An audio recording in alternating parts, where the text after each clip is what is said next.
I don't even know where to begin. I really, really, really don't. I don't know.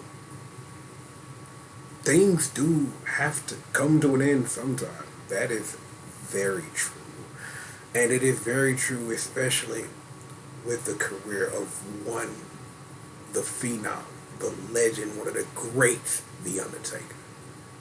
That, yeah, 30 years ago, he came out at Survivor Series and been on a tear ever since then.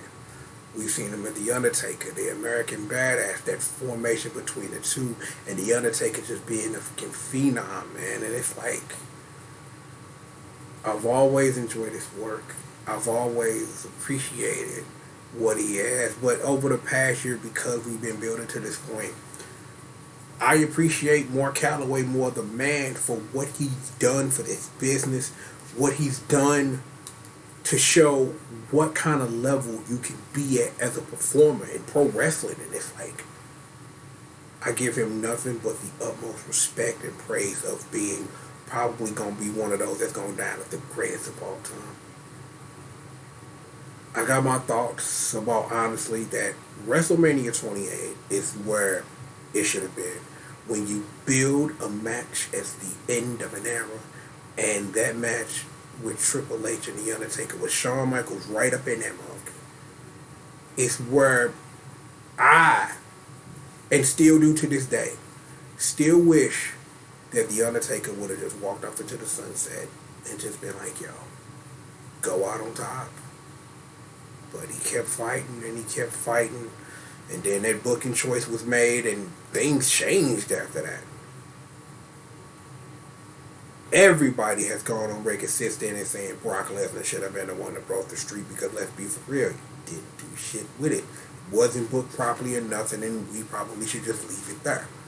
I am still iffy on Roman Reigns should have beat it, man. But it's like, I guess if you trying to sit up here and think about how I do in hindsight of the magical passing of the torch, blah, blah, blah, blah, blah, I guess whatever. But I really think that the streak is something he should have took with him.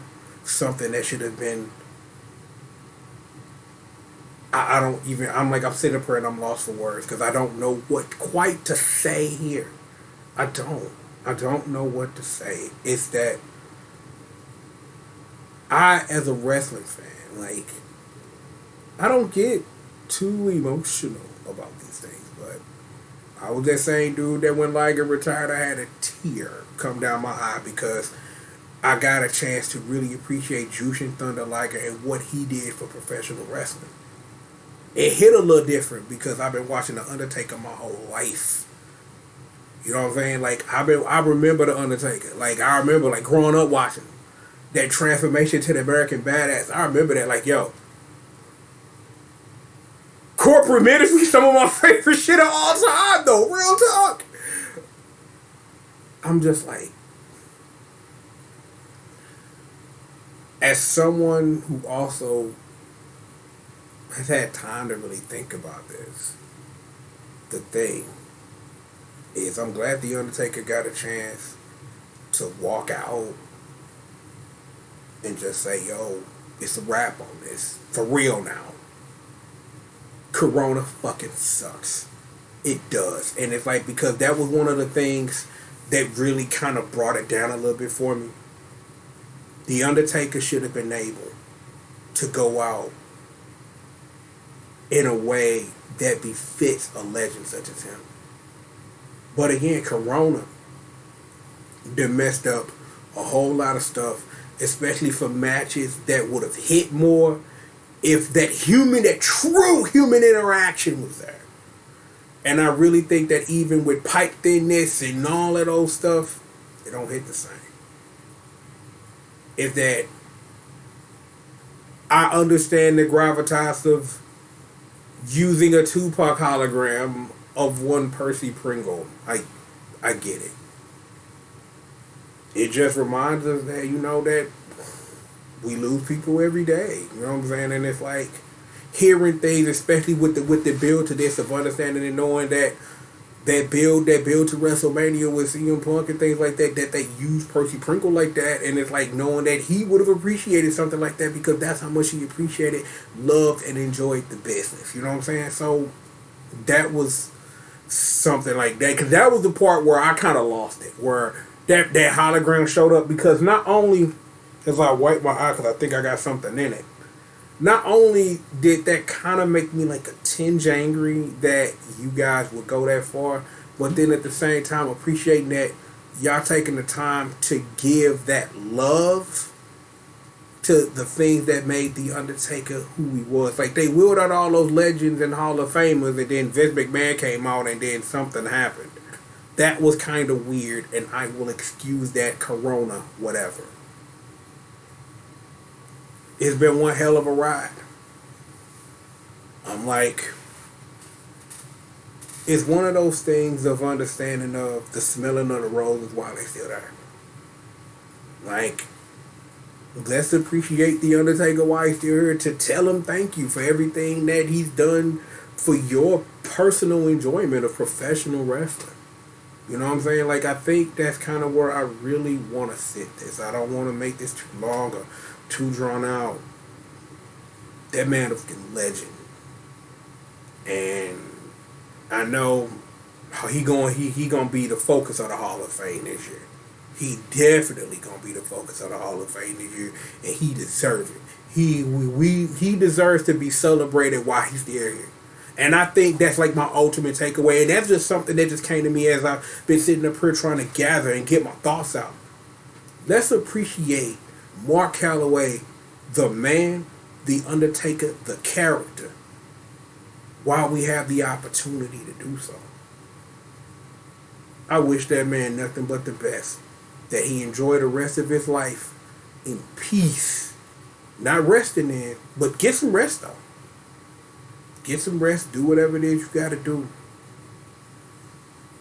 I don't know, man.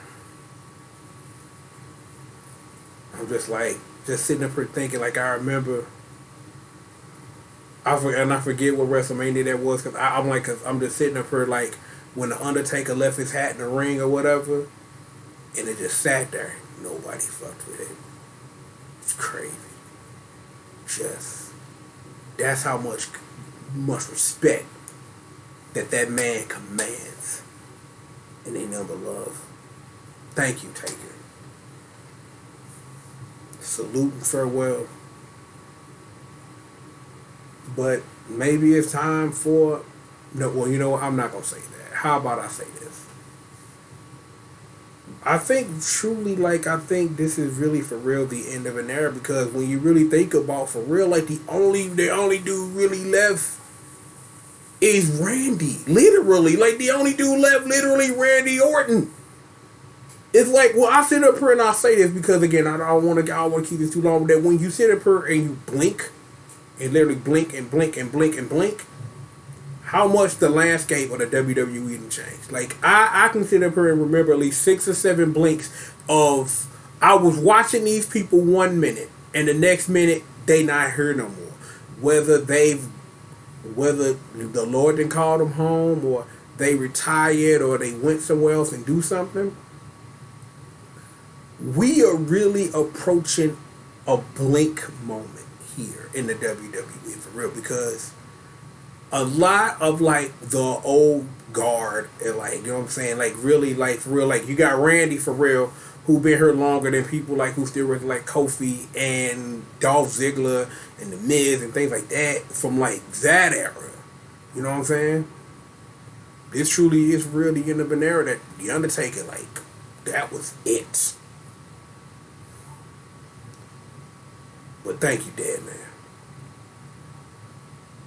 You are the epitome of what anyone who wants to be a professional wrestler needs to look at and obtain to.